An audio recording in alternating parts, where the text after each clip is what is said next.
Hi, I'm Amy from the Waves and Wild team, and today we're going to be looking at the final stages of making the Sandcastle bucket hat. Sandcastle bucket hat is a free Waves and Wild pattern which creates a loose-fitting summer bucket hat which is also reversible. The Sandcastle bucket hat comes in sizes newborn to XL adult. Now before we jump into finishing off making this hat, I just wanted to talk a little bit about measuring heads, because heads can be a bit strange when it comes to their sizing. It's really important to always measure the head of whoever is going to be wearing this bucket hat, because head sizes don't always match with clothes sizes. So don't assume that a hat size will be same as your child's age or same as an adult size. For example, I wear a small adult size, but my 9-year-old son has worn the age 7 to 12 size for about 3 or 4 years. So when we're measuring, it's really important to get it nice and accurate. And what you want to do is measure around the fullest part of your head before you choose your size. And there's also a diagram in the instructions to help with that. And when you're measuring, use a soft measuring tape if you have one. If you don't, try using some string or wool. Make sure it doesn't stretch when you put it around your head, and then line up that wool or string with a ruler and use that to pick the size. So we're going to be looking at step 10 onwards in this pattern, and that's when you have what looks like almost a finished hat with the top and the brim, and then there's a second part of this bit of the hat and they go together all inside out and then get turned out, and it's a finished hat. So we're going to go onto the sewing machine now and get that finished. So I've now completed all of the steps up to and including step 9 in the Sandcastle bucket hat instructions, and this is what I've got so far. I've got something with the printed fabric that looks pretty much like a hat. We've got the brim and the hat top, it's joined together and there's no raw edges, but when I turn it over, we've got the plain fabric inside the brim, but then we've got raw edges and the raw edges of the print fabric there as well. So that's the first piece that I've got. And then I've also got a second piece, which is basically the top and sides of the hat, no brim, in that second plain fabric. And what we need to do now is step 10. So first of all, we need to take this part, the part without the brim, which is our plain fabric in this example, and I'm going to have it sit on the table a bit like a bowl, and this outer side is the wrong side of the fabric. You can see I've got the seam here, and there's the trimmed seam to make the round top of the hat. And then the right side of the fabric is here on the inside, and also let's call it the inside base of our bowl. That is also the right side of the fabric. So sit that on your table like that, and then we're going to take this second piece, and I've got it positioned just like the picture that's shown in step 9. So we've got this plain fabric, the fabric that matches this piece is looking at us. Here I'm looking at the wrong side of my print fabric, and if I have a quick look underneath, I should see the right side of 2 parts of the print fabric.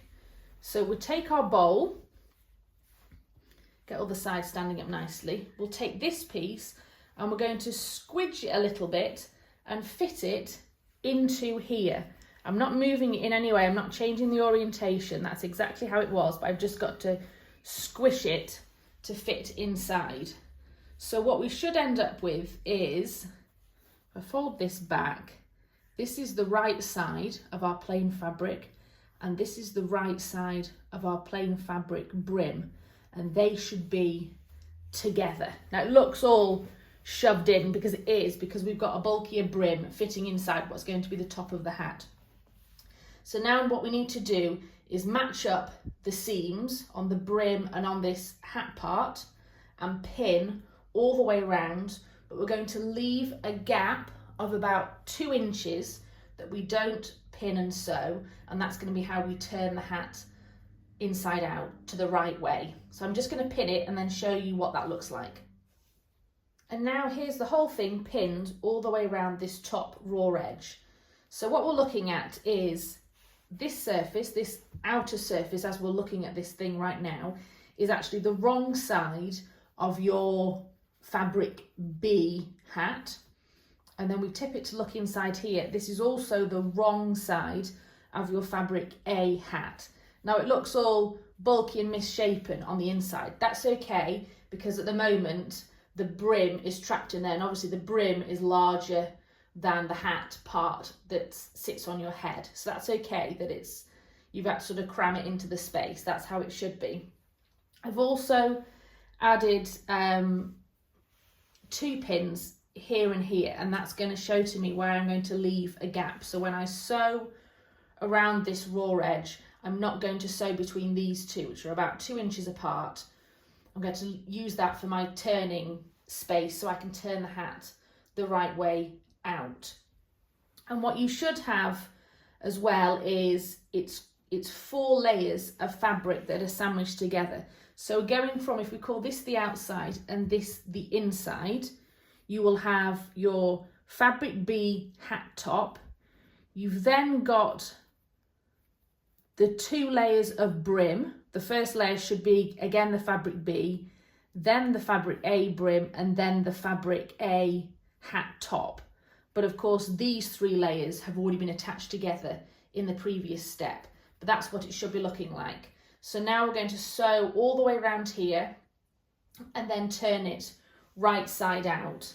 Now it should fit pretty well, but because we're sewing circles together, curves, you might just see that it's one bit seems a little bit longer than the other. Well, it's perfectly okay when you sew to just pull it the tiniest bit, or even though this is woven fabric, it has some give, it has some flexibility.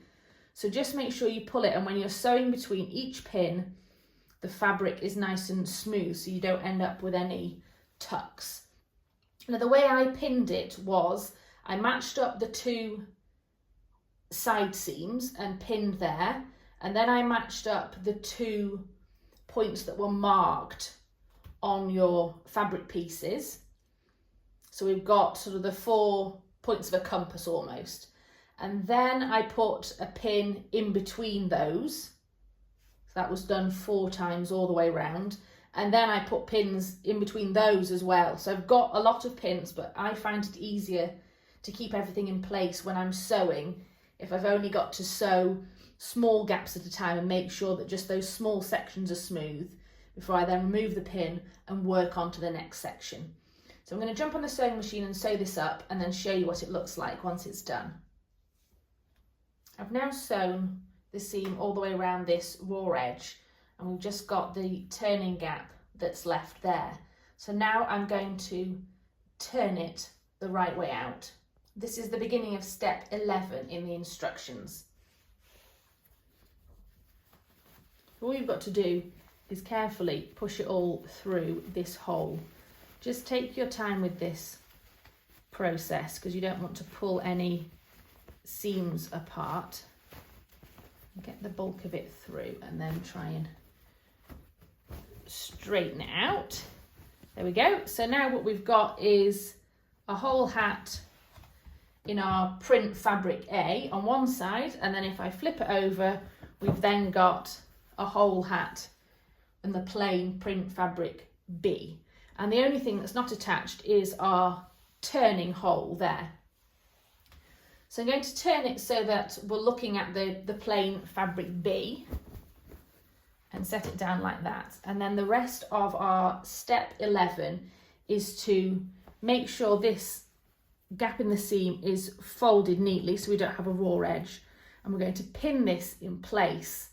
And then we're going to finish off the hat by either hand sewing this closed or by top stitching all the way around this edge, which will close the hole and also neaten some of the edges as well. There is the loose edge pinned in place, and what I like to do is try and put the pin in close to the folded edge, a little bit below where you would top stitch this on the sewing machine. And then I flip it round to just double check the placement and to see that it's pinned nicely on the seam on the other side, because when we sew, if we're doing it on the sewing machine, when we top stitch round here, you want that top stitching to also come in the right place on this edge on the other side too.